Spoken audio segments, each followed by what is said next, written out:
जय शिवराय मित्रांनो, स्वागत आहे तुमचं तुमच्या लाडक्या भावाचे यूट्यूब चॅनल SP टेक मराठीच्या एका नवीन आणि माहितीपूर्ण व्हिडिओमध्ये।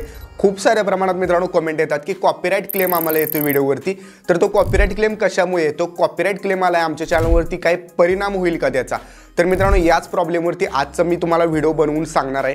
नेमका कॉपीराइट क्लेम कशामुळे येतो, कॉपीराइट क्लेम म्हणजे काय आणि कॉपीराइट क्लेममुळे आपल्या चॅनलवरती काय परिणाम होतो का। तर मित्रांनो आजचा व्हिडिओ आहे तो खूप माहितीपूर्ण होणार आहे, कारण प्रत्येक यूट्यूबरच्या लाईफमध्ये कॉपीराइट क्लेम एकदा ना एकदा येतच असतो। त्यामुळे मित्रांनो व्हिडिओ इंटरेस्टिंग आहे, व्हिडिओला पटापट लाईक करा। या चॅनलवरती तुम्ही नवीन आणि पहिल्यांदाच आला असाल आपल्या SP टेक मराठी यूट्यूब चॅनलला सबस्क्राइब नक्की करा, कारण मित्रांनो आपण आपल्या चॅनलवरती अशाच प्रकारे मराठीमधून यूट्यूबच्या टिप्स देत असतो। तर चला मित्रांनो जराही न घालवता आपण आपल्या आजच्या व्हिडिओला सुरुवात करूया।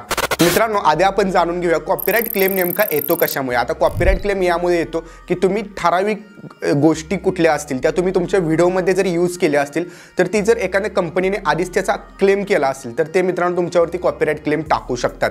आता यामध्ये 99% केसेसमध्ये ऑडिओ जर यूज केला असेल तुम्ही व्हिडिओमध्ये, किंवा एखादा सॉन्ग यूज केला असेल, किंवा एखादा बॅकग्राऊंड म्युझिक यूज केला असेल, तर तुम्हाला कॉपीराइट क्लेम दिला जातो। आणि 1% जे चान्सेस आहेत त्यामध्ये मित्रांनो तुम्ही एखादा इमेज यूज केला असेल व्हिडिओमध्ये, किंवा एखादा छोटासा व्हिडिओ यूज केला असेल, तरी देखील ती कंपनी तुम्हाला कॉपीराइट क्लेम टाकू शकते। पण मित्रांनो जर तुम्ही व्हिडिओ यूज करत असाल दुसऱ्याची, तर ती कॉपीराइट क्लेम ऐवजी तुमच्या चॅनलवरती स्ट्राईक टाकून तुमचा चॅनल डिलीट करतात। सो तुम्ही व्हिडिओ जो आहे तो कुणाचा यूज करत जाऊ नका व्हिडिओमध्ये। पण म्युझिक जर यूज केलं आणि कॉपीराइट क्लेम आला तर तुमच्या चॅनलवरती परिणाम तर काही होणार नाहीत, पण मित्रांनो नेमकं कारण काय असतं कॉपीराइट क्लेम येण्याचं ते आपण जाणून घेऊया। तर मित्रांनो काही कंपन्या आहेत ज्या म्युझिक बनवतात किंवा सॉन्ग बनवतात, तर मित्रांनो त्यांनी जे यूट्यूबवरती व्हिडिओ टाकतात तर तो एक कॉन्टेंट झाला, आणि तो कॉन्टेंट ज्यावेळी यूट्यूबवरती अपलोड करतात तर त्याचा एक कॉन्टेंट ID त्यांना भेटतो, आणि तो कॉन्टेंट ID त्यांनी रजिस्टर केल्यामुळे त्यांना भेटत असतो। आता तो कॉन्टेंट ID आणि ते सॉन्ग जर तुम्ही तुमच्या व्हिडिओमध्ये यूज केला असेल तर तुमच्या व्हिडिओमधला कॉन्टेंट ID सॉन्गचा आणि त्या सॉन्गचा कॉन्टेंट ID मॅच होतो। आता यूट्यूबवरती हा कॉन्टेंट ID मॅच झाल्यानंतर त्या म्युझिकचं ते तुम्ही यूज केलेलं आहे आणि तो कॉन्टेंट ID मॅच झालेला आहे, त्यामुळे तुम्हाला त्यांच्याकडून कॉपीराइट क्लेम येतो। आता कॉपीराइट क्लेम मित्रांनो आल्यानंतर काय होतं ते आपण बघूया। तर बघा आता एक थोडक्यात एक्झाम्पल घेऊन आपण बघूया। आता कॉपीराइट क्लेम म्हणजे आपण ज्यावेळी लहान असताना शाळेमध्ये जायचं, शाळेमध्ये आपल्याकडे जर समजा 2 सीस पेन्सिल असतील आणि पुढच्या व्यक्तीकडे जर काय पेन्सिल वगैरे नसेल आणि त्याला जर हवे असेल, तर आपण काय करतो, मित्र आहे या नात्याने त्याला पेन्सिल देतो। आता पेन्सिल दिल्यानंतर मित्रांनो आपण मात्र त्याच्याकडे म्हणजे ती पेन्सिल त्याला दिली, पण त्याच्या मालकीची झाली का ती, तर अजिबात नाही। ती पेन्सिल ऑलरेडी आपलीच आहे, म्हणजे आपण आपला जो कॉन्टेंट आहे तो त्याला आपण दिलेला आहे। ठीक आहे, लक्षात येते ना की आपला कॉन्टेंट आपण पुढच्या व्यक्तीला दिलेला आहे, तसंच आपली पेन्सिल त्याला दिली। आता जेव्हा आपण पेन्सिल देतो तर त्याच्या बदल्यात आपण काही ना काही शाळेमध्ये घेत आलेलो आहे। जर तो हुशार असेल तर भाई पेपरमध्ये मला दाखवायचं, तुझं आन्सर काय आहे ते मला दाखवायचं असं तर बोलतो। अदरवाईज आपण त्याने जर एक्सरसाइज वगैरे केले असेल किंवा असाइनमेंट लिहिली असेल, भाई तुझी असाइनमेंट आज मला दे, मी घरी जाऊन लिहून काढतो सगळी आणि तुला उद्या आणून देतो। किंवा काही लोक असे करतात, भाई दुपारच्या सुट्टीमध्ये ज्यावेळी सुट्टी होईल ना तेव्हा ₹1 आपण चॉकलेट 2 येतात, त्यातले एक चॉकलेट मला दे, एक चॉकलेट तू खा, अशा प्रकारे मित्रांनो आपण करत असतो। तसंच मित्रांनो हे कॉपीराइट क्लेमचा पण फंडा आहे। कॉपीराइट क्लेम कंपनीने कॉपीराइट तुमच्या व्हिडिओवरती टाकला असेल आणि तुमच्या व्हिडिओमधून जितका पण अर्निंग होत असेल तर तो सर्व अर्निंग मित्रांनो कॉपीराइट क्लेम कंपनीकडे जातो। ठीक आहे, ही गोष्ट पहिली लक्षात घ्या। तुमचं चॅनल मॉनिटाईज असो किंवा चॅनल मॉनिटाईज नसो, चॅनल मॉनिटाईज नसेल तर संपूर्ण त्यांनाच जातो, चॅनल मॉनिटाईज असेल तरी पण त्यांना जातो ज्यांनी कॉपीराइट क्लेम टाकलेला आहे। काही कंपन्या अशा देखील आहेत, जसं मी तुम्हाला एक्झाम्पलमध्ये सांगितलं 2 चॉकलेटमध्ये एक मी खातो एक तू खा, तसं मित्रांनो काही कंपन्या अशा पण आहेत ज्या 50-50% रेव्हेन्यू शेअर करतात। म्हणजे तुमच्या व्हिडिओवरती कॉपीराइट क्लेम आला असेल आणि तुमचा व्हिडिओ चांगला चालत असेल तर ते काय करतात, 50% जे पण रेव्हेन्यू भेटणार आहे त्यातून तो 50% आम्ही घेणार आणि 50% तुम्हाला भेटेल। सो अशा प्रकारे पण रेव्हेन्यू शेअर केला जाऊ शकतो कॉपीराइट क्लेम कंपन्यांच्या थ्रू।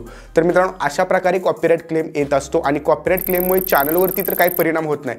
पण मित्रांनो आता तुम्ही म्हणाल आम्ही ब्लॉग बनवतोय, आम्ही वेगवेगळे व्हिडिओज बनवतोय आणि त्याला कॉपीराइट क्लेम विदाउट कॉपीराइट क्लेमचे म्युझिक आम्हाला बॅकग्राऊंडला लावायचे आहेत, तर मित्रांनो तसे पण विदाउट कॉपीराइट नसणारे म्हणजे कॉपीराइट नसणारे म्युझिक पण अवेलेबल असतात।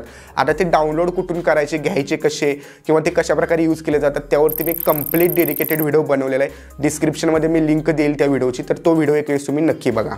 आता मित्रांनो माझा पण एक स्टेटस चॅनल आहे, म्हणजे स्टेटस चॅनल म्हणजे जे व्हॉट्सअप स्टेटस असतील किंवा रील्स असतील त्या आपण बनवतो, तर त्या रील्सला एक सॉन्ग लावावं लागतं आणि ते प्रिव्ह्यूमध्ये आपण जे सॉन्ग लावत असतो त्यावरती काही वेळेस कॉपीराइट क्लेम येत असतो। आता मित्रांनो 30 सेकंदाचा व्हिडिओ जरी आपण टाकला त्यात सॉन्ग यूज केलं कॉपीराईट क्लेम येणारच आहे आपल्याला जर आपण ऑफिशियली सॉन्ग यूज केलं असेल तर। आता मित्रांनो तो जर कॉपीराईट सॉन्ग म्हणजे व्हिडिओवरती कॉपीराईट आला आणि समजा आपण काही नाही केलं आणि आहे तसाच ठेवला व्हिडिओ कॉपीराईट क्लेम आला आणि भविष्यात तो यदा कदाचित व्हिडिओ व्हायरल झाला आणि त्यावरती 1-2 मिलियन व्ह्यूज आले। आता 1-2 मिलियन व्ह्यूजला कमीत कमी आपण पकडून चालूया $500 त्यातून आपल्याला अर्निंग झाले। आता $500 म्हणजे जवळपास इंडियन रुपीजमध्ये बघितलं तर 40,000 रुपये होतात। आता 40,000 रुपये त्या यूट्यूबमधून म्हणजे त्या व्हिडिओमधून आपल्याला भेटले असते जर कॉपीराईट क्लेम नसता तर, पण आता कॉपीराईट क्लेम आहे आणि त्यामुळे आपल्याला ते नाहीत भेटणार। तर आपण काय करू शकतो की व्हिडिओवरती ज्यावेळी कॉपीराईट क्लेम येतो अनलिस्टेड व्हिडिओवरती आपल्या त्यावेळी तो कॉपीराईट आपण रिमूव्ह करू शकतो आणि कॉपीराईट रिमूव्ह करून नंतर आपण व्हिडिओला जर पब्लिश केलं तर त्यात छोटे छोटे ऑडिओचे पार्ट पण राहतील आणि आपल्याला त्यातून अर्निंग पण होणार आहे। जे पण अर्निंग होईल आपल्याला होणार आहे कारण त्या व्हिडिओवरती कॉपीराईट क्लेम नाही। तर मित्रांनो तुम्हाला देखील जाणून घ्यायचं असेल कॉपीराईट क्लेम व्हिडिओवरचा कशा प्रकारे आपण रिमूव्ह करू शकतो तर त्यावरती एक मी डेडिकेटेड व्हिडिओ नक्की बनवेल। या व्हिडिओच्या कमेंटमध्ये जास्तीत जास्त डिमांड करायची तुम्ही कॉपीराईट क्लेम व्हिडिओचा रिमूव्ह कसा करावा यावरती व्हिडिओ बनवा। मित्रांनो नेक्स्ट व्हिडिओ आपण त्या टॉपिकवरती बनवूया, पण त्यासाठी कमीत कमी या व्हिडिओला 100+ कमेंट यायला पाहिजे, त्यामुळे प्रत्येकाने कमेंट नक्की करा। तर भेटूया पुढच्या एका नवीन आणि इंटरेस्टिंग व्हिडिओमध्ये। तोपर्यंत डिस्क्रिप्शनमध्ये दिलेली प्रो यूट्यूबर सिरीज नक्की बघा आणि प्रो यूट्यूबर बना। भेटूया पुढच्या व्हिडिओमध्ये, तोपर्यंत जय हिंद जय महाराष्ट्र।